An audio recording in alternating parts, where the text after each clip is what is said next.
Shalom, puji Tuhan. Hari ini kita memperingati pencurahan Roh Kudus.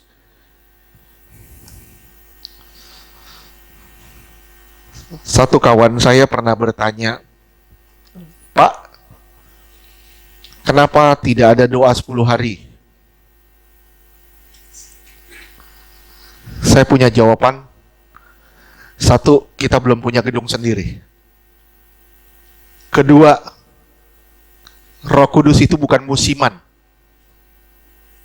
Roh Kudus itu bukan musiman. Kayak lagi musim duren, banyak duren. Kalau lagi 10 hari, kita kayaknya Roh Kudus penuh dalam kita. Itu salah total. Kenapa? Karena kita sudah menerima roh. Amin. Kita sudah menerima Roh Kudus itu. Oleh sebab itu Roh Kudus itu senantiasa bergerak di dalam kita. Dia senantiasa bergerak di dalam kita. Jadi, ya atas dasar alasan-alasan itu, kita tidak masuk dalam doa 10 hari, tapi kita percaya Roh Kudus itu terus bergerak di dalam kita, bukan hanya di hari Pentakosta, tapi di setiap hidup kita. Buat apa kita memperingati Pentakosta kalau hidup kita nggak mau berubah ke depan? Amin. Buat apa kita memperingati Pentakosta kalau kita nggak mau dibentuk dan diubah sama Tuhan? Ini yang penting, supaya kita mengenal. Nah, yang ketiga, jawaban saya yang ketiga, Roh Kudus itu sudah ada di dalam kita. Kita tidak perlu menantikannya lagi. Karena dia sudah ada di dalam kita, dia bergerak di dalam kita. Amin. Kita tidak hidup di dalam penantian, tapi kita hidup. Tapi dia sudah hidup di dalam kita. Kita bukan lagi hidup di dalam penantian, tapi kita maintain dia setiap hari. Kita jaga, kita rawat keberadaan roh itu, supaya roh itu sungguh-sungguh dapat mengubah hidup saudara. Amin. Hari ini kita bahas hidup dalam kasih Allah. Hidup dalam kasih Allah. Bagian kedua, lanjutan minggu lalu. Sewaktu Tuhan ajar pengajaran di bukit, Tuhan sedang memperkenalkan gaya hidup yang baru. Sebenarnya Tuhan lagi memperkenalkan gaya hidup yang baru, yaitu gaya hidup sorgawi. Dia bukan hanya ajar bagaimana kita berbuat, tapi yang terutama, dia mau merubah pola pikir saudara dan saya. Sekali lagi, dia mau merubah pola pikir saudara dan saya, pola pikir kita, dari pola pikir duniawi, sampai kita punya pola pikir surgawi. Jika kita berkata, aduh firmannya itu terlalu berat, susah kita berubah. Susah berubah. Ingat ya, Tuhan tidak membiarkan kita seperti yatim piatu. Yatim piatu, anak yatim piatu adalah anak yang tidak punya bapak, tidak punya ibu, tidak punya harapan, tidak punya jalan keluar, tidak punya bimbingan, tidak punya perlindungan. Tuhan tidak membiarkan kita sebagai seorang yatim piatu. Tuhan selalu ada bersama dengan kita lewat rohnya, dan dia terus membimbing saudara dan saya. Tujuannya apa? Sampai kita masuk ke tempat yang dituju. Amin. Tapi semuanya bergantung dari saudara dan saya, sejauh mana kita merelakan diri kita untuk dibentuk sama dia. Sejauh mana kita merelakan diri kita untuk dibentuk sama dia. Ingat saudara, ingat. Dia memberi kita hukum supaya kita melakukannya. Tapi kita nggak mungkin bisa melakukannya tanpa kekuatan roh. Oleh sebab itu, dia berikan Roh Kudus buat saudara dan saya tanpa batas. Tanpa batas. Yohanes 3 ayat 34 sampai 36. Yohanes 3 ayat 34 sampai 36. Yohanes 3 ayat 34. Sebab siapa yang diutus Allah, dialah yang menyampaikan firman Allah. Karena Allah mengaruniakan rohnya dengan tidak terbatas. Allah telah mengaruniakan roh kepada saudara dan saya tanpa batas. Sekali lagi, tanpa batas. Terus, Yohanes 3 ayat 35. Bapa mengasihi anak dan telah menyerahkan segala sesuatu kepadanya. Iya. Bapa mengasihi Yesus dan telah menyerahkan segala sesuatu kepada Yesus. Terus? Yohanes 3 ayat 36. Barang siapa percaya kepada anak, ia beroleh hidup yang kekal. Tetapi barang siapa tidak taat kepada anak, ia tidak akan melihat hidup, Iya, terus? melainkan murka Allah tetap ada di atasnya. Wih, luar biasa. Ya, Tuhan menghembuskan nafas. Tuhan menghembuskan nafas. Jadilah makhluk hidup. Contoh gini. Ini ada patung di samping saya. Ada patung. Tuhan hembusin nafasnya ke patung itu. Patung itu hidup gak? Patung itu akan hidup. Kenapa? Karena ada nafas Allah di situ. Nah, luar biasanya, patung ini berubah menjadi makhluk hidup. Betul? Sebagaimana Tuhan mengembuskan nafasnya kepada Adam dan Hawa, jadi hidup. Nah, Tuhan mengembuskan juga nafasnya kepada saudara, supaya saudara hidup. Hidup seperti apa? Hidup begini? Bukan. Hidup yang baru. Hidup yang baru. Pertanyaannya, apakah Tuhan telah menghembuskan nafasnya kepada saudara? Sudah? Kalau sudah, berarti saudara sudah hidup dalam hidup yang baru. Cara hidup baru. Semua kebiasaan-kebiasaan lama sudah berlalu. Kita terima hembusan nafas Allah. Dan nafas itu menjadi pribadi yang hidup di dalam kita. Ingat ya, Yohanes 14 ayat 16. Roh Kudus itu disebut Yohanes 14 ayat 16. Yohanes 14 ayat 16. Aku akan minta kepada Bapa, Penolong yang lain. Terus dan terus. ia akan memberikan kepadamu seorang penolong yang lain, supaya ia menyertai kamu selama-lamanya. Iya, ini luar biasanya, Bahasa Yunaninya pakai kata parakleton. Parakleton atau parakletos. Betul ya? Parakletos.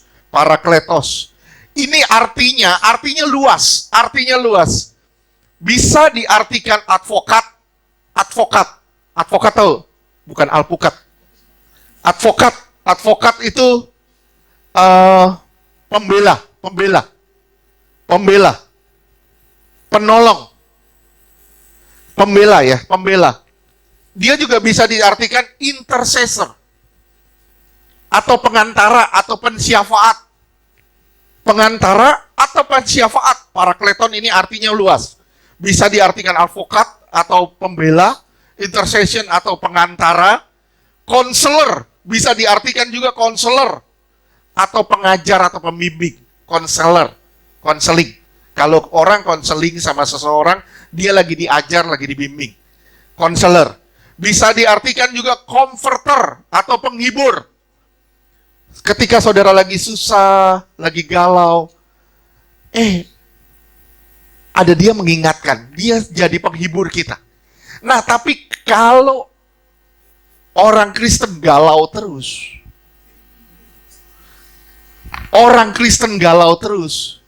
saya meragukan ada Roh Kudus di dalam dia. Orang Kristen harusnya selalu bersuka cita. Amin. Sekali lagi, orang Kristen harusnya selalu bersuka cita. Tidak ada galau-galau. Siapa yang galau di sini? Galau itu milik bucin. Bucin, budak cinta. Kita bukan bucin. Kita nggak boleh galau. Amin. Budak cinta. Makan tuh cinta katanya. Ya. Oleh sebab itu dia jadi penghibur kita. Dia hibur kita. Di saat kita lagi susah, dia datang, dia hibur kita. Nah, banyak orang bilang, lah Pak, saya nggak merasakan penghiburan itu. Tidak merasakan penghiburan itu. Kenapa kita tidak merasakan penghiburan itu? Jawabannya simpel. Karena kita pasang benteng buat dia. Kenapa? Bentengnya benteng apa? Karena kita merasa kita ini udah hancur, kita ini gak berharga, kita ini sampah. Begitu saudara merasa ini, kita udah pasang benteng sama dia. Dan kita gak bakal merasakan penghiburan itu. Kalau saudara benar-benar mau dihibur, saudara harus hancurin dulu benteng-bentengnya. Benteng apa? Benteng ego, benteng perasaan diri kita sendiri, rasa bersalah, mentalitas korban itu harus dihancurin semua. Baru saudara bisa dapat penghiburan.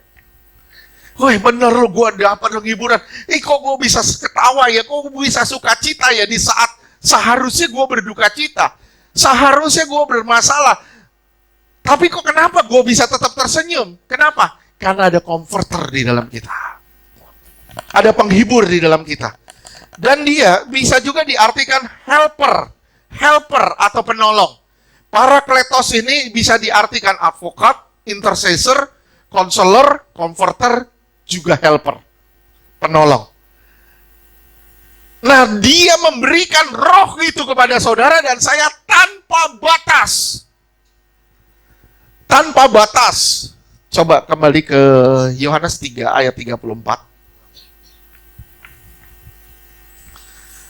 Ya, bahasa Inggris. No, ya. By measure. Jadi nggak ditakar, nggak ada meteran, tanpa meteran. Kalau saudara pam itu pakai meteran. Begitu udah muter yang cemcut, waduh mahal nih bulan ini. Kita takar, akhirnya kita takar. Nah Tuhan nggak pernah nakar rohnya, yang nakar itu kita. Tuhan sekali lagi Tuhan nggak pernah nakar rohnya, yang nakar itu kita. Nakeri gimana? Kita larang dia bekerja, kita pasang batas, di bagian ini Tuhan nggak boleh jamah. Di bagian ini Tuhan nggak boleh jamah. Nah kalau saudara buka pembatas itu, saudara akan mengalami transformasi total. Transformasi total. Pembatasnya adalah diri kita sendiri kok. Pembatasnya itu ego kita. Pembatasnya itu keinginan kita. Selama kita hidup berdasarkan keinginan kita, kita masih dibelenggu oleh ego kita dan kita tidak pernah akan mendapatkan roh tanpa batas. Dan saudara akan sulit melakukan firman. Saudara pikir, aduh tuntutan, ini firman, ini tuntutan. Firman itu bukan tuntutan. Firman itu pembentukan. Jangan pernah merasa firman itu tuntutan. Firman itu pembentukan buat saudara dan saya, supaya kita berubah menjadi pribadi yang berbeda. Dia diutus menjadi pribadi yang di samping kita, untuk memampukan kita melakukan hukum-hukum Allah. Pertanyaannya, sudahkah kita terima Roh Kudus? Saya bilang sama saudara ya, pertanyaan sudahkah kita terima Roh Kudus, itu jauh lebih penting daripada pertanyaan siapa Roh Kudus. Banyak orang fokus pada begitu Pentakosta, dia fokus pada khotbah. Siapa itu Roh Kudus? Tapi saya bertanya sama saudara, kita bukan fokus di situ, tapi kita fokus sudahkah saudara terima dia?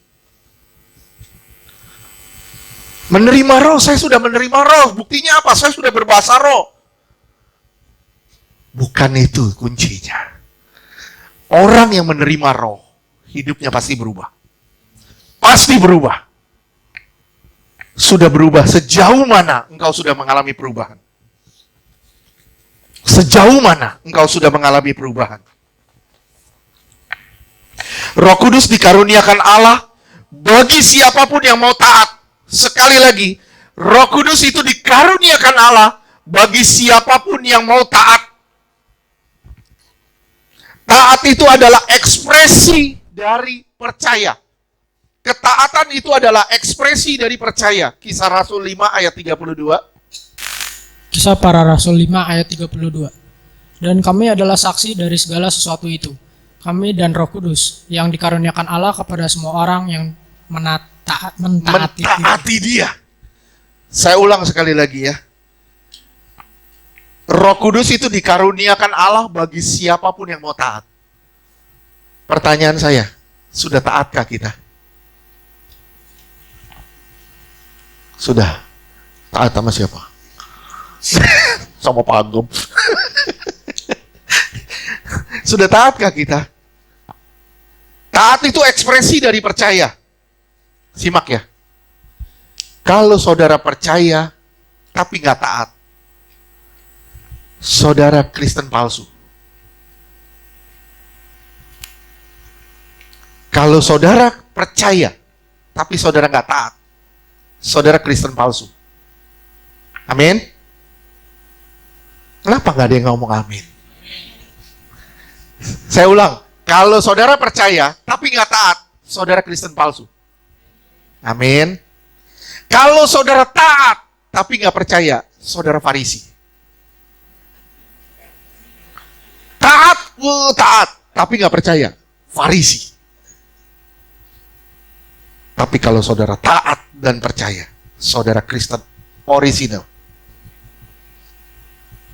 Jadi ketaatan dan percaya itu tidak bisa dipisahkan. Saya ulang ya. KTP-mu Kristen enggak? Kristen. Kalau KTP-mu Kristen, kamu taat enggak?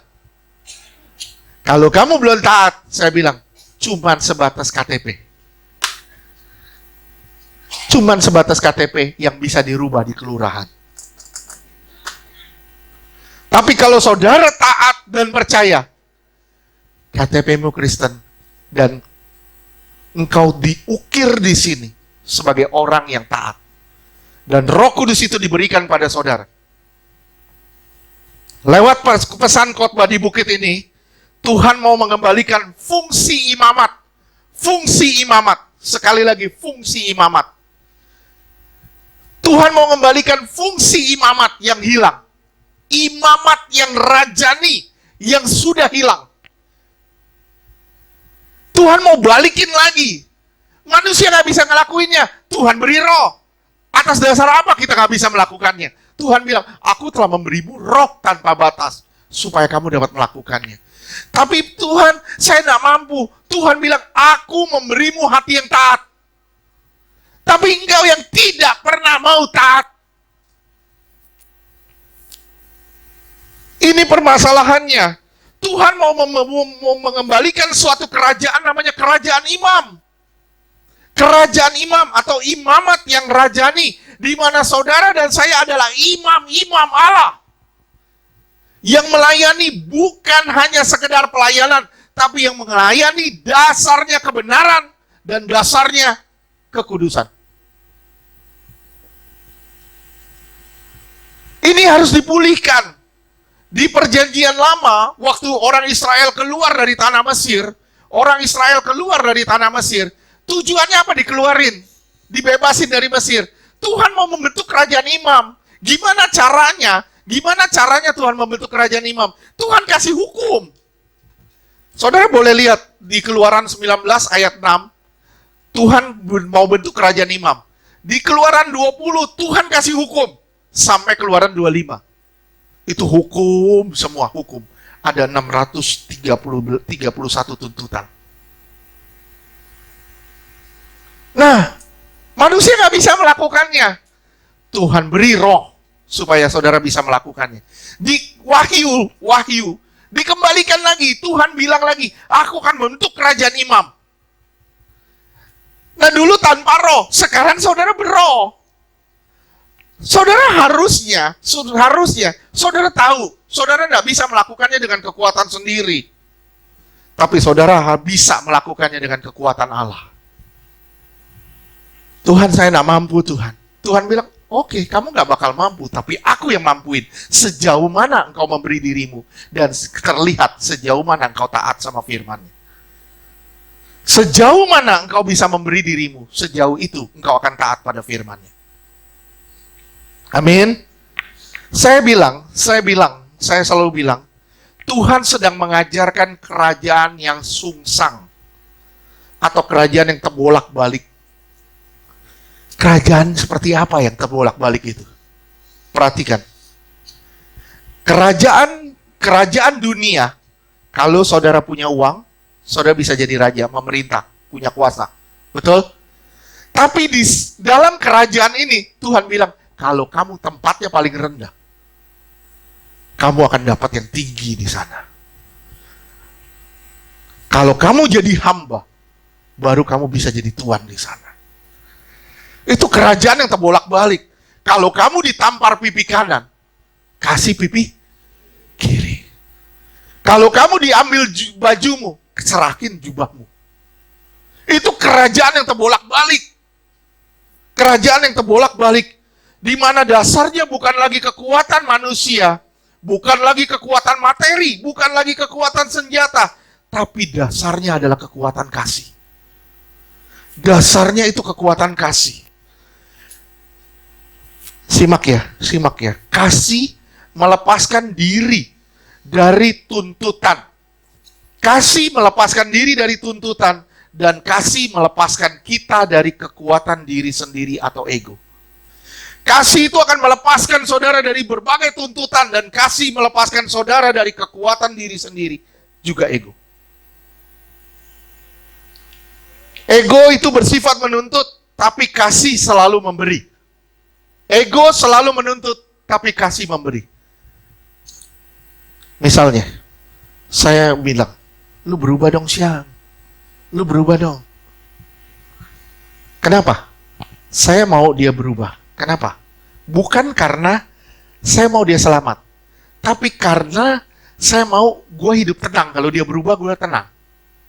Banyak istri-istri yang mau suaminya berubah, tujuannya bukan supaya suaminya selamat, supaya keuangannya selamat.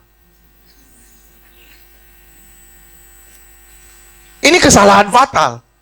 Kalau istri mau suaminya berubah. Kenapa? Karena dia mau suaminya selamat dan dia punya kasih buat suaminya. Begitupun sebaliknya istri. Kalau mau istri berubah, ya suami benar-benar mengasihi istri. Supaya lihat deh. Tanpa perkataan kita bisa menangin orang lain. Tanpa perkataan kita bisa menangin orang lain. Saya ulang ya, sekali lagi ya. 10 perintah Allah itu tidak larang kita untuk memberi. 10 perintah Allah, saudara boleh pelajarin. Tidak larang saudara untuk memberi. Tapi larang saudara mengambil milik orang lain. 10 perintah Allah itu melarang saudara mengambil milik orang lain. Manusia rohani melepaskan haknya, tapi manusia daging akan menuntut haknya. Saudara lihat, demo-demo itu menuntut hak. Adanya apa? Kekacauan belaka. Ya, coba kalau semua orang berdoa kepada Tuhan yang benar, saya yakin tidak usah demo, semua pasti berubah. Perubahan itu tidak dimulai dari orang lain. Saya ulang, perubahan tidak dimulai dari orang lain, tapi perubahan dimulai dari diri kita. Saya nggak bisa bilang, Pak Yogo berubah dong. Lu begini terus dari dulu. Kurusin dikit. Saya nggak bisa bilang gitu. Saya nggak bisa bilang. Kenapa? Karena saya sendiri gemuk. Saya nggak bisa bilang kurusin badan dia, karena saya sendiri gemuk. Saya harus berubah dulu. Begitu saya berubah, badan saya mulai ramping, dada saya mulai terbentuk, six pack saya mulai keluar. Pak Yogo mulai lihat, wih, lu bikin apa? Lu ngapain? Gue sehari jalan 45 menit. Sehari 45 menit jalan. Wah, dia akan lihat, wah, gua mesti jalan juga 50 menit. Kenapa? Karena dia melihat perubahan dari saya. Orang mau kita nih dijadikan Tuhan terang dan garam. Supaya apa? Tuhan mau orang melihat perubahan hidup kita. Orang melihat perubahan hidup kita dan orang diselamatkan. Sekali lagi, manusia rohani akan melepaskan haknya. Tapi manusia daging akan menuntut haknya. Hak apa? Hak untuk dihormati, hak untuk dihargai, hak untuk diperlakukan baik. Tapi kasih melepaskan hak untuk dihormati, dihargai, dan diperlakukan baik. Aduh, gak enak loh. Hak kita adalah untuk dihormati, dihargai, diperlakukan baik. Tapi dalam kasih, kita melepaskan semua itu. Lu mau memperlakukan gua kayak apapun, gua tetap mengasihi lu. Makanya Tuhan bilang, tampar pipi kanan, kasih pipi kiri. Saya bilang ya, cuman orang kuat yang bisa melakukan itu. Kuat apa? Kuat fisik. Wah, kuat fisik. Pakpuk, kita gampar sendiri. Merah juga kok, sakit juga. Kita mukul diri kita sendiri, sakit juga. Tapi kalau orang kuat rohaninya, mau dihantam kayak apapun, dia tetap bilang, gue tetap mengasihi lu, gue tetap berdoa bagi lu. Itu orang kuat rohaninya. Ya, saudara lihat, Matius 5 ayat 38-42, kita ulang sedikit. Itu kasih itu tertampak di dalam Matius 5 ayat 38-42. Matius 5 ayat 38. Kamu telah mendengar firman, mata ganti mata dan gigi ganti gigi. Ini bicara keadilan dulu. Tuhan ngomong keadilan dulu. Terus? Matius 5 ayat 39. Tetapi aku berkata kepadamu, janganlah kamu melawan orang yang berbuat jahat kepadamu, melainkan siapapun yang menampar pipi kananmu, berilah juga kepadanya pipi kirimu. Saya gak usah bilang lagi, ini backstroke. Tampar, backhand. Kalau kita main bulu tangkis itu backhand. Namparnya begini. Itu mempermalukan banget. Terus, kalau ditampar pipi kanan, kasih pipi kiri. Terus, Matius 5 ayat 40. Dan kepada orang yang hendak mengadukan engkau karena mengingini bajumu, serahkanlah juga jubahmu. iya. Jadi yang pertama, kasih itu melepaskan harga diri. Kasih akan melepaskan harga diri. Kalau saudara bilang saudara hidup dalam kasih, tapi harga dirimu masih tinggi, saya bilang, saya meragukan kasih. Wah, jangan sentuh gue ya. Lu jangan sindir-sindir gue. Lu jangan bikin ini, jangan bikin itu. Itu harga diri tinggi. Harga diri itu berhala. Harga diri itu berhala. Kasih membuat kita kuat tanggung derita. Kasih membuat kita kuat menanggung derita. Nah, di sini dibilang, kepada orang yang hendak mengadukan kau dengan mengingini bajumu, serahkan juga jubahmu. Kasih membuat kita melepaskan semua hak kita. Semua ikatan-ikatan kita. Jadi ada 3 di situ. Terus lanjutkan. Matius 5 ayat 41. Dan siapapun yang memaksa engkau berjalan sejauh 1 mil, berjalanlah bersama dia sejauh 2 mil. Iya. Terus 42. Matius 5 ayat 42. Berilah kepada orang yang meminta kepadamu, dan janganlah menolak orang yang mau meminjam daripadamu. Iya. Kasih melepaskan harga diri, kasih membuat kita kuat melepaskan hak kita, jubah, melepaskan jubah kita, hak-hak kita, dan kasih membuat kita kuat menanggung derita. Kita rela berjalan sejauh 2 mil. Kasih membuat kita jadi manusia yang berbeda. Saya ulang sekali lagi, kasih membuat saudara dan saya menjadi manusia yang berbeda. Kalau saudara masih manusia yang sama seperti dulu, saudara belum benar di dalam kasih. Belum benar di dalam kasih. Kasih membuat engkau berbeda. 1 Yohanes 2 ayat 3-6. 1 Yohanes 2 ayat 3. Dan inilah tandanya bahwa kita mengenal Allah, yaitu jikalau kita menuruti perintah-perintahnya. Terus, kalau kamu berkata kamu mengenal Allah, kamu harus turutin perintahnya. Kita mengenal Allah gak? Kita turutin perintahnya gak? Sebagian. sebagian enggak. Tapi Tuhan mau kita menuruti semua perintahnya. 4. 1 Yohanes 2 ayat 4. Barang siapa berkata, aku mengenal dia, tetapi ia tidak menuruti perintahnya. Ia adalah seorang pendusta dan di dalamnya tidak ada kebenaran. Pembohong. Seorang pembohong. Kalau bilang, saya mengenal Tuhan. Saya mengenal Tuhan. Tapi saya nggak turutin perintahnya. Saya pembohong. Terus, 5. 1 Yohanes 2 ayat 5. Tetapi barang siapa menuruti firman-Nya, di dalam orang itu sungguh sudah sempurna kasih Allah. Dengan itulah kita ketahui bahwa kita ada di dalam Dia. Terus, tuh. Ya, 6. 1 Yohanes 2 ayat 6.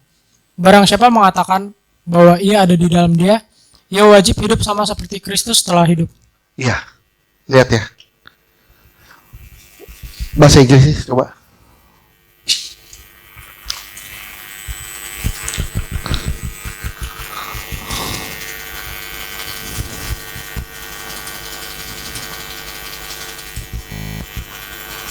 Iya ya, lihat ya. So to walk even as he walked. Berjalan seperti Tuhan berjalan. Jadi hidup seperti Tuhan hidup. Melakukan aktivitas seperti Tuhan melakukan aktivitas. Bergaul seperti Tuhan bergaul. Melayani seperti Tuhan melayani. Apapun yang saudara lakukan seperti Tuhan melakukannya. Saudara tidak keluar dari koridor Allah. Lihat ya di situ ya. Ini baru Kristen asli. Kasih membuat kita jadi manusia yang berbeda. Tuhan ajar kita melepaskan hak sebagai raja. Dia melepaskan haknya sebagai raja. Dia jadi manusia. Bahkan sampai mati di atas kayu salib. Dia lepasin semua haknya. Dia ajar kita tidak berperang dengan senjata. Tapi berperang dengan kasih. Sekali lagi. Dia mengajar kita tidak berperang dengan senjata. Tapi dia mengajar kita berperang dengan kasih. Saya cuma bilang sama saudara. Kasih itu senjata yang paling tajam. Yang dapat memecahkan kekerasan hati. Kasih adalah senjata yang paling tajam. Paling mematikan. Untuk menghancurkan kekerasan hati. Buktinya. Coba. Kalau istrimu lagi marah-marah. Engkau bikinin teh. Marah. Ngamuk. Mah, minum teh dulu, mah. Kita ngeteh dulu. Ntar baru marah lagi. Kalau lagi marah, wah, ayo mah, kita makan. Makan nih coklatnya, makan. Suapin, cakep. Pasti langsung berhenti. Ya, coba begitu. Coba. Rubah, taktik perang kita terubah. Suami istri, istrinya bawel, satu suaminya bawel. Rubah taktik berperangnya. Pakai kasih. Begitu masuk di kasih, saya yakin semua akan berbeda. Karena kasih adalah senjata paling tajam yang dapat memecahkan kekerasan hati seseorang.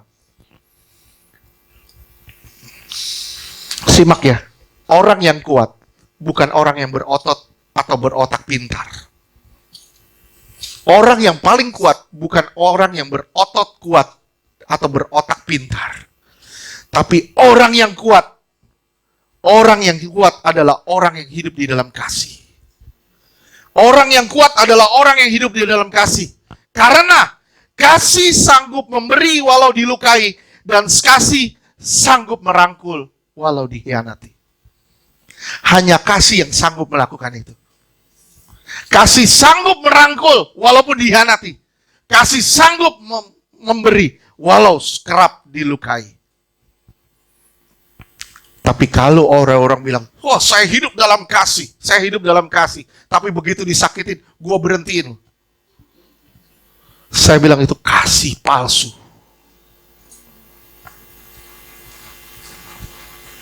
Saudara simak ya. Di dalam kasih, pasti ada keadilan.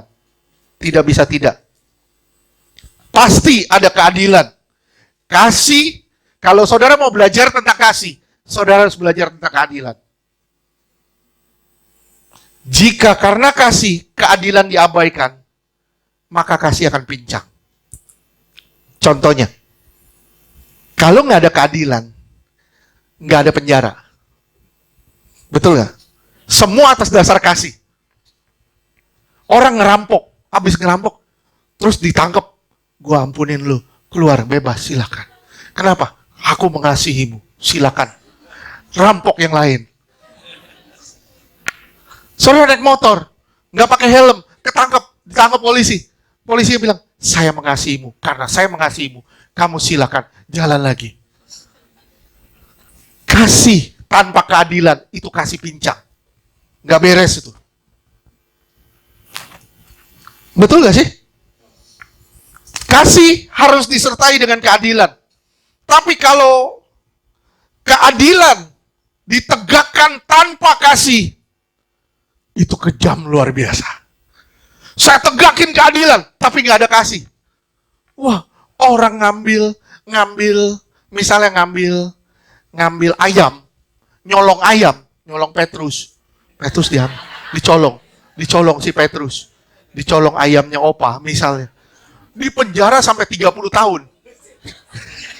Itu nggak ada keadilan, itu nggak ada kasih itu.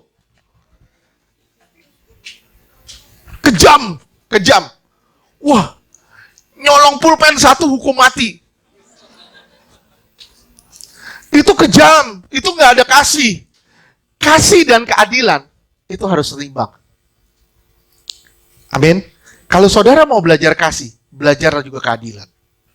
Oleh sebab itu Tuhan bilang di Matius 5 tadi ayat 38, mata ganti mata, gigi ganti gigi. Artinya apa? Ada kasih, ada keadilan dulu yang pertama. Dari keadilan baru Tuhan ngajarin kasih. Supaya apa? Kasih harus dibarengi dengan keadilan. Supaya kasih merubah seseorang. Amin. Ini hebatnya Tuhan. Ini hebatnya Tuhan. Saudara, kita lanjutkan di Matius 5 ayat 43 sampai 48. Minggu lalu kita udah bahas ini. Jika kita bisa mengasihi musuh-musuh kita, jika saudara bisa mengasihi semua orang yang jahat sama saudara, berarti saudara bisa mengasihi semua orang. Saya ulang, kalau saudara bisa mengasihi semua orang yang jahat sama saudara, saudara pasti bisa mengasihi semua orang. Kalau saudara hanya mengasihi orang yang baik sama saudara, berarti saudara belum bisa mengasihi semua orang. Jika kita benar-benar hidup di dalam kasih, berarti kita bisa harus mengasihi semua orang. Kenapa Tuhan bilang di Matius 5 ayat 43? Terus, ayo baca. Matius 5 ayat 43. Kamu telah mendengar firman, kasihilah sesamamu manusia dan bencilah musuhmu. Ya. Ini sekali lagi saya bilang ini keluar dari karakter Allah. Kenapa? Karena ini bukan apa yang diajarkan Allah. Karena di Taurat pun Tuhan mengajarkan kalau binatang musuhmu pun jatuh, kamu harus tolong. Coba lihat di Keluaran 23 ayat 4 dan 5.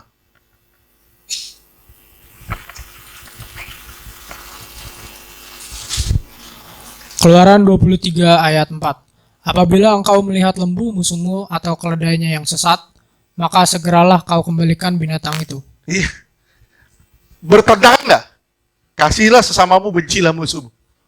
Sementara Tuhan ngajar di Keluaran harus tolong. Terus ayat 5. Keluaran 23 ayat 5. Apabila engkau melihat terbah keledai musuhmu karena berat bebannya, maka janganlah engkau enggan menolongnya. Iya. Bebannya terlalu berat, kamu harus tolong. Keledai musuhmu pun harus ditolong. Terus haruslah engkau rela menolong dia dengan membongkar muatan keledainya. ini bertentangan sekali. Terus ayat 6. Keluaran 23 ayat 6. Janganlah engkau memperkosa hak orang miskin di antaramu dalam Jadi merampas semua milik orang miskin. Terus dalam perkaranya. Jangan kejam, kata Tuhan. Ya. Waduh, ini bertentangan. Minggu lalu saya udah jelasin. Ternyata ini dari Misnah. Misnah itu buku hukum yang paling berpengaruh bagi bangsa Yahudi. Itu diajarkan kalau ada bayi kelaparan. Pengajarannya begini. Misalnya, si ini punya bayi, si Asyang musuh saya. Dia punya bayi. Dia musuh saya. Bayinya kelaparan, saya nggak boleh tolong.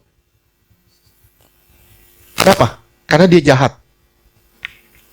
Itu di Misnah tuh pengajarannya seperti itu. Dan ini menjadi pegangan orang Yahudi. Hukum Taurat itu masa pedang. Siapa berdosa harus mati. Tanpa belas kasihan. Dan dosa itu adalah hal-hal yang serius. Yang harus dihukum mati. Tuhan ajar kita pola pikir yang berubah. Oleh sebab itu Tuhan mengajar kita di Matius 5 ayat 44. Terus. Dan seterusnya. 44 dan seterusnya. Matius 5 ayat 44. Tetapi aku berkata kepadamu, kasihilah musuhmu dan berdoalah bagi mereka yang menganiaya kamu. Iya, luar biasa ya. Pengajaran-pengajaran yang sudah membekas di otak manusia, Tuhan balikin semuanya. Yang susah itu merubah pola pikir orang. Sekali lagi, yang susah itu merubah pola pikir orang. Kebiasaan-kebiasaan orang. Semua yang sudah nancep di otak, itu susah dirubah. Saya selalu kasih contoh begini. Kalau Ibu Wilma, misalnya, dicekokin dari kecil, babi haram, babi haram, babi haram, babi haram. Terus dari kecil ngomong babi haram. Saya cekokin babi, Ibu pasti muntah. Kenapa? Karena di otak kita sudah terkonsep babi haram. Kalau saya bilang babi halal, babi halal, pasti kita makan enak. Tapi karena sudah terkonsep babi haram, babi haram, babi haram, makanya kita susah menerimanya. Dan itu yang susah merubah pola pikir orang. Paling susah merubahnya. Kenapa? Karena sudah terkonsep. Kasihilah sesamamu, bencilah musuhmu. Kasih sesamamu, benci musuhmu. Tapi begitu Tuhan datang, Tuhan bilang, kasihi mereka yang menyakiti kamu. Kasihi mereka yang menyakiti kamu. Kenapa? Karena Tuhan mau semua orang diselamatkan. Sekali lagi, Tuhan mau semua orang diselamatkan. Dan hanya kasih yang bisa menyelamatkan orang-orang di luar kita. 1 Timotius 2 ayat 4. 1 Timotius 2 ayat 4. Yang menghendaki supaya semua orang diselamatkan dan memperoleh pengetahuan akan kebenaran. Tuhan menghendaki semua orang diselamatkan. Pertanyaan saya, apakah Allah mengasihi musuhnya? Apakah Allah mengasihi musuhnya? Iya, jelas. Saudara bisa lihat Matius 5 ayat 48. Matius 5 ayat 48. Karena itu haruslah kamu sempurna, sama seperti Bapamu yang di surga adalah sempurna. Bapamu di surga sempurna. Kamu harus sempurna sama seperti dia. Apa yang membuat dia sempurna? Matius 5 ayat 44 sampai 45. Kita ulang. Matius 5 ayat 44. Tetapi aku berkata kepadamu, kasihilah musuhmu dan berdoalah bagi mereka yang menganiaya kamu. Dirubah pola pikirnya. Dirubah pola pikirnya. Kasihilah musuhmu dan berdoa bagi mereka yang menganiaya kamu. Ayat 45. Matius 5 ayat 45. Karena dengan demikianlah kamu menjadi anak-anak Bapamu yang di sorga. Karena dengan melakukan itu, kamu sama seperti Bapamu di sorga. Terus? Yang menerbitkan matahari bagi orang yang jahat dan orang yang baik, dan menurunkan hujan bagi orang yang benar dan orang yang tidak benar. Bisa bayangin nggak? Kalau hujan hanya turun di rumah orang-orang Kristen. Saya bilang, saya telepon. Hey, Tin, rumahmu hujan nggak? Hujan. Rumah Bu Yeti hujan. Hujan. Rumah si Abdul enggak. Enggak. Itu Tuhan enggak begitu. Kita yang begitu. Kita yang begitu. Kita selalu memetak-metakan kasih berdasarkan perasaan kita. Sekali lagi, kita selalu memetak-metakan kasih berdasarkan perasaan kita. Kalau cuma semua jemaat CG yang dapat sinar matahari, waduh, Betapa bahayanya di luar sana. Nggak mungkin. Saudara kan bisa ngelihat kalau, wih, dia penyembah yang benar. Karena kenapa? Matahari turun ke dia. Matahari hanya turun ke dia. Itu bahaya. Penyembah yang benar, matahari turun ke dia. Itu bahaya. Tuhan nggak begitu. Tuhan bagi semua orang. Di situ dibilang, Tuhan menerbitkan matahari bagi orang jahat dan bagi orang baik. Dan menurunkan hujan bagi orang benar dan bagi orang tidak benar. Ini hebat loh. Tuhan ngajarin sesuatu yang hebat. Saya bilang sama saudara, Tuhan tidak mau melempar seseorang ke dalam neraka. Tuhan gak pernah mau ngelempar orang ke neraka. Dan Tuhan gak pernah ngelempar orang ke dalam neraka. Gak pernah. Pernah gak Tuhan lempar orang ke neraka? Enggak. Tapi jalan orang sendiri yang dia pilih yang salah. Diingetin, sorry. Enggak. Salah jalan, sorry. Salah jalan, sorry. Nyemplung. Tuhan gak pernah lempar. Dilempar, bleng, masuk neraka. Nggak pernah. Dia sendiri yang nyelonong salah jalan. Allah mau semua orang selamat. Tapi seseorang masuk neraka, itu karena jalan yang dia pilih. Hidup dalam ego, kepentingan diri sendiri. Kita juga dulu musuh Allah kok. Kita juga dulu musuh Allah. Kita bermusuhan dengan Allah, tapi Tuhan kasih kita kesempatan untuk bertobat. Ini adalah bukti kasih-Nya buat saudara dan saya. Kolose 3 ayat 5. Siapa punya? Siapa punya? Kolose 3 ayat 5. Karena itu matikanlah dalam dirimu segala sesuatu yang duniawi, yaitu percabulan, kenajisan, hawa nafsu, nafsu jahat, dan juga keserakahan, yang sama dengan penyembahan berhala. Di off ya, di off. Yang begini-begini di off. Dimatiin yang begini-begini. Terus, karena ini penyembahan berhala. Terus, Kolose 3 ayat 6. Semuanya itu mendatangkan murka Allah atas orang-orang durhaka. atas orang-orang durhaka. Terus, Kolose 3 ayat 7. Dahulu kamu juga melakukan hal-hal itu ketika kamu hidup di dalamnya. terus, Kolose 3 ayat 8. Tetapi sekarang buanglah semuanya itu. Terus, yaitu marah, geram, kejahatan, fitnah, dan kata-kata kotor yang keluar dari mulutmu. buang apa? Marah, geram. Masih marah-marah nggak? Masih geram nggak? Terus 9. Masih ada kata-kata kotor nggak? Amin, puji Tuhan. Terus 9. Kolose 3 ayat 9. Jangan lagi kamu saling mendustai, karena kamu telah menanggalkan manusia lama serta kelakuannya. Jadi di Alkitab bilang jangan ada dusta di antara kita. Oke? Jangan saling bohong. Ya. Terus ayat 10. Kolose 3 ayat 10. Dan telah mengenakan manusia baru yang terus-menerus diperbaharui untuk memperoleh pengetahuan yang benar menurut gambar kaliknya. Iya, 11. Kolose 3 ayat 11. Dalam hal ini tiada lagi orang Yunani atau orang Yahudi, orang yang bersunat atau orang tak bersunat, orang barbar atau orang Skit, budak atau orang merdeka, tetapi Kristus adalah semua dan di dalam segala sesuatu. Kristus adalah semua di dalam segala sesuatu. Buang semuanya itu. Buang semuanya itu. Kalau saudara mau orang di sekitar saudara membuang itu, mulailah dari kita yang membuangnya. Mulailah dari kita yang membuangnya. Supaya orang di sekitar kita juga bisa membuang hal-hal itu. Amin. Simak ya. Pengampunan itu bukan jampi-jampil. Pengampunan itu bukan jampi-jampi di mulut. Jampi-jampi gini. Pengampunan. Oh, saya mengampuni Soroya. Saya mengampuni Soroya. Saya mengampuni Soroya. Itu jadi jampi-jampi. Begitu ketemu, dia bosen dia lagi.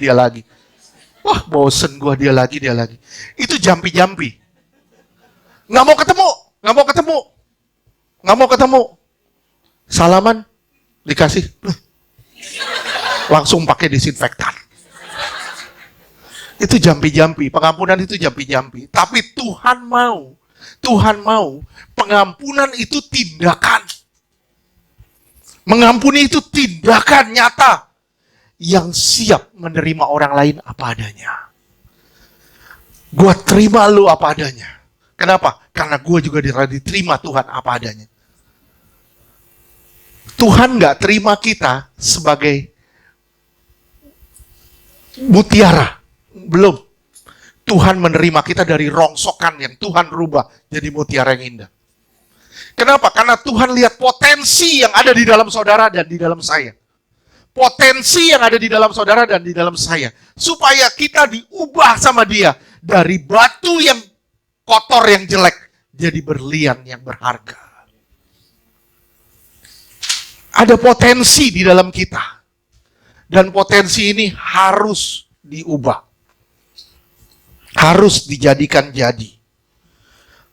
Oleh sebab itu Tuhan memberi saudara firman-Nya. Saya bilang ya sama saudara ya, firman. Firman itu kayak pisau bedah. Sakit gak? Firman itu kayak pisau bedah. Begitu dibedah, ibu misalnya dibedah, dikeluarin semua penyakitnya dari tubuh ibu. Dikeluarin semua penyakitnya dari tubuh ibu. Tanpa pisau bedah ini gak bakal bisa keluar. Harus ada pisau bedahnya. Dan firman itu pisau bedahnya. Jadi kalau orang bilang, wah firman ngakimin. Kenapa? Karena dia tidak mau dibedah.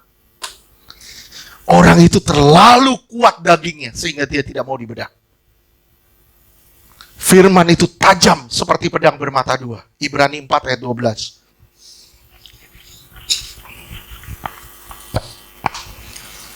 Ibrani 4 ayat 12. Sebab firman Allah hidup dan kuat dan lebih tajam daripada pedang bermata dua manapun. Ia menusuk amat dalam sampai memisahkan jiwa dan roh, sendi-sendi dan sumsum. Ia sanggup membedakan pertimbangan dan pikiran hati kita. Iya, firman itu tajam kayak pisau bedah. Jadi saudara bisa bayangin ya kalau pisau bedah ya.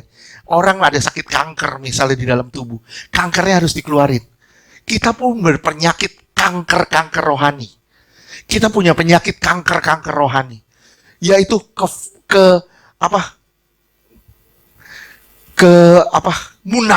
kemunafikan yang banyak di dalam kita. Dan itu harus dikeluarin dari kita. Satu-satunya cara mengeluarkannya harus dengan pisau bedah. Pisau bedah yang tajam. Kita menjadi anak-anak Bapa. Saudara dan saya menjadi anak-anak Bapa di surga. Artinya kalau saudara dan saya punya kesamaan pola pikir, kesamaan tingkah laku, kesamaan perilaku, kesamaan kehendak. Allah mengasihi musuhnya. Oleh sebab itu, kita pun harus mengasihi semua musuh-musuh kita. Orang yang baik, orang yang jahat, kita harus perlakukan seperti Tuhan memperlakukan kita. Ngomong gampang, praktekin.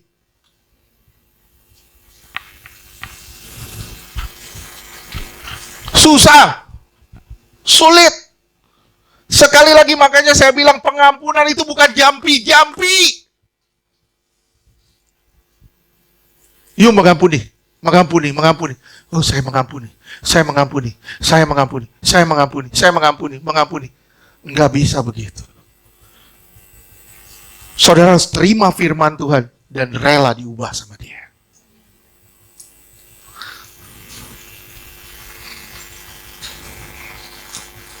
Matius 5 ayat 45 diulang lagi. Matius 5 ayat 45. Karena dengan demikianlah kamu menjadi anak-anak Bapamu yang di surga. Kamu menjadi anak-anak Bapamu yang di surga, terus? Yang menerbitkan matahari bagi orang yang jahat dan orang yang baik. Dan menurunkan hujan bagi orang yang benar dan orang yang tidak benar. Iya, ini luar biasa ya. Jadi ciri-ciri Bapa kita ada di kita. Kita menjadi serupa. 1 Yohanes 4 ayat 19.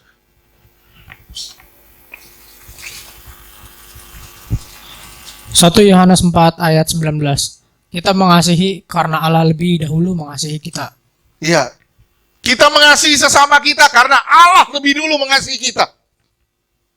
Saudara yang menghargai kasih Allah ke dalam saudara, saudara akan pasti bisa mengasihi orang yang menyakiti hati saudara. Itu tandanya saudara menghargai kasih Allah di dalam saudara. Apa ciri kita mengasihi Allah? Lakukan firman Allah dan mengasihi sesama. 1 Yohanes 4 ayat 7 sampai 9. 1 Yohanes 4 ayat 7. Saudara-saudaraku yang kekasih, marilah kita saling mengasihi. Sebab kasih itu berasal dari Allah.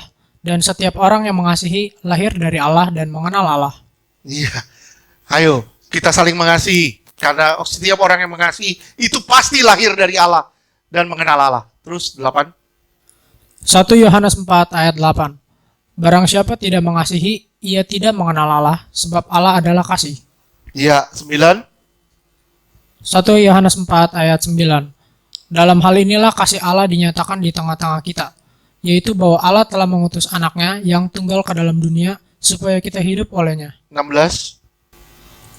1 Yohanes 4 ayat 16. Kita telah mengenal dan telah percaya akan kasih Allah kepada kita. Allah adalah kasih, dan barang siapa tetap berada di dalam kasih, ia tetap berada di dalam Allah dan Allah di dalam dia. Iya, luar biasa ya kita mengenal Allah dan percaya akan kasih Allah. Allah adalah kasih dan barang siapa tetap berada di dalam kasih, ia baru tetap berada di dalam Allah. Pertanyaannya, apakah saudara anak Allah?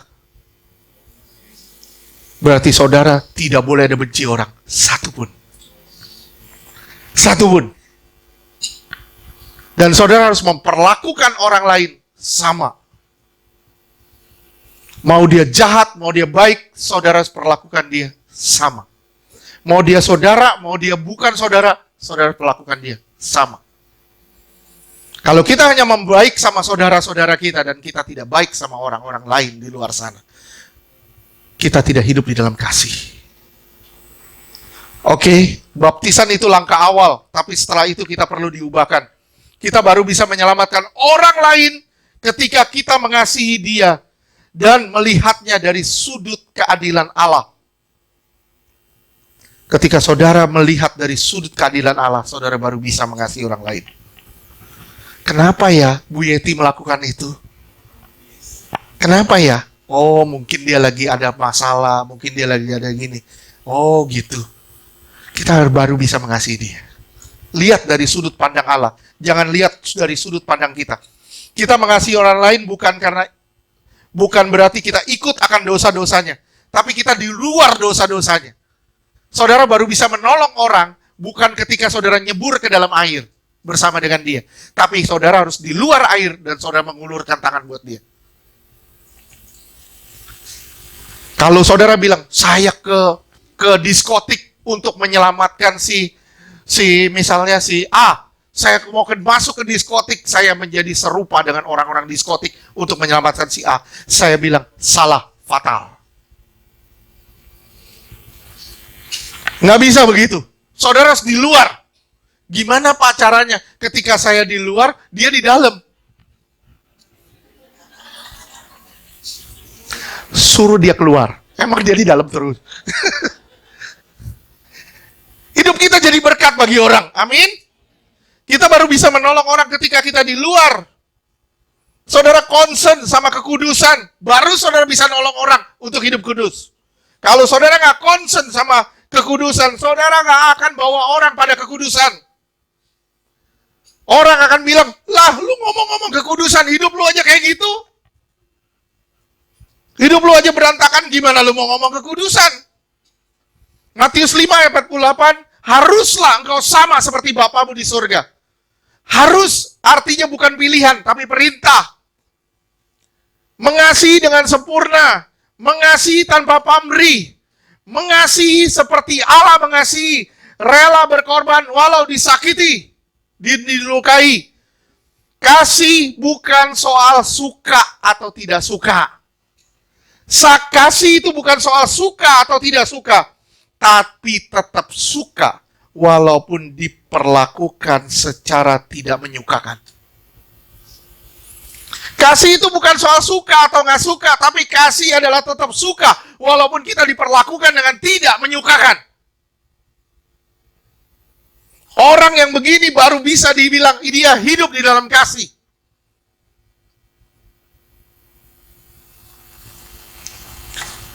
Aduh, bener loh. Belajarin firman Tuhan. Kita stres sendiri, bener. Stres kita ngelihat hidup kita. Bener. Betapa sempurnanya Allah. Betapa sempurnanya Allah. Dan betapa kotornya hidup kita. Kita sempurna, kasih baru kita bisa nolong orang lain. Kasih tidak bisa ditakar dengan standar kita. Kalau kasih ditakar dengan standar kita akan miskin dengan kasih. Kita akan memperlakukan orang dengan tidak wajar. Kenapa? Karena kasih ditakar dengan standar kita. Terkadang orang-orang aneh ditaruh Tuhan di sekitar kita. Orang-orang aneh ditaruh Tuhan di sekitar kita. Bukan supaya kita jadi aneh. Tapi supaya kita merubah orang-orang aneh ini jadi tidak aneh. Aduh, ini orang ngeselin banget.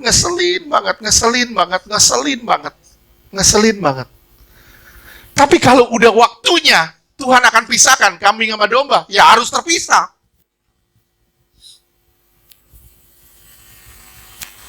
Nggak bisa, enggak. Harus terpisah. Walaupun dia ngeselin, tapi kasih kita tidak boleh berubah. Kasih kita nggak boleh berubah. Ini yang Tuhan mau. Iman itu respon terhadap firman Allah. Apakah engkau orang beriman? Kalau engkau orang beriman, berarti engkau merespon untuk mengampuni si A, si B, si C. Apapun itu. Apapun itu. Kekristenan yang benar mendorong kita supaya hidup di daerah yang baru, yaitu hidup di dalam kasih. Saudara biasa tinggal di Indonesia. Saudara sudah terbiasa dengan kehidupan di Indonesia. Saudara pindah ke Jerman. Jajaran Matraman. Saudara pindah ke Jerman. Saudara harus membiasakan adaptasi kehidupan baru. Di sana. Nah, saudara beradaptasi dari kehidupan duniawi. Saudara berpindah ke tanah yang baru, namanya tanah perjanjian. Begitu saudara pindah ke tanah perjanjian, saudara harus beradaptasi dengan gaya hidup yang baru di sana. Saudara harus sadar ini. Saudara sudah beradaptasi belum dengan gaya hidup baru? Hidup dalam kasih artinya membiasakan diri kita dalam tanah yang baru. Tanah perjanjian, seperti kita tinggal di negeri orang.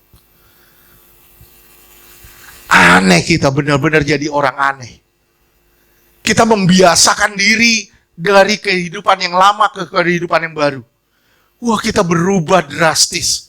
Gimana caranya? Kita tetap mengasihi walau kita disakiti. Kita tetap mengampuni walau kita disakiti. Kita tetap melepaskan semua hak kita. Kita tidak ada pilihan selain adaptasi atau kembali pada kebiasaan-kebiasaan lama. Dulu kita hidup dalam ego. Sekarang kita hidup dalam Allah. Dulu kitalah pemerintahnya. Sekarang Allah adalah pemerintahnya. Saya dulu presiden misalnya di Indonesia. Dulu misalnya. Begitu saya pelepasan jabatan, saya pindah ke Amerika. Saya nggak jadi presiden, saya jadi manusia biasa. Saya jadi rakyat jelata. Saya harus membiasakan diri tidak lagi menjadi pemerintah di sana. Tapi saya mulai tunduk kepada pemerintahan di sana. Dulu kita hidup di dalam pemerintahan diri kita. Sekarang kita hidup di dalam pemerintahan Allah. Jangan habiskan waktu di padang belantara. Saya ulang sekali lagi, tolong garis bawahi. Jangan habiskan waktu di padang belantara. Tapi hiduplah dalam kasih, yaitu di tanah yang baru. Hiduplah dengan kebiasaan-kebiasaan baru, yaitu di dalam kasih. Sekali lagi, hidup dalam kebiasaan-kebiasaan baru, yaitu di dalam kasih. Tuhan mau saudara memberi, walau saudara dilukai. Tuhan mau saudara merangkul, walaupun saudara disakiti. Sakit Pak, nggak pusing. Yang sakit itu perasaan kita, yang sakit itu hati kita. Tapi Tuhan nggak pusing dengan itu. Tuhan mau kita berubah. Gimana caranya orang menyakitimu dan engkau tidak terluka. Yang selalu saya bilang, gimana caranya engkau punya hati anti gores. HP kita pakai anti gores. Wah, mau kena apa kayak, enggak, aku nggak luka. Kenapa? Kita punya hati udah seperti kayak gitu. Saya bisa bilang sama Bu Deta gak sakitin gue gak akan sakit. Sakitin saya gak akan sakit. Saya tetap mau mengampuni, saya tetap mau mengasihi. Itulah yang Tuhan mau. Gaya hidup baru, pola hidup baru, pola pikir yang baru. Tuhan rubah semuanya. Tapi di dalam kasih, tidak lepas dari yang namanya keadilan. Sekali lagi, di dalam kasih, tidak lepas dari yang namanya keadilan. Amin.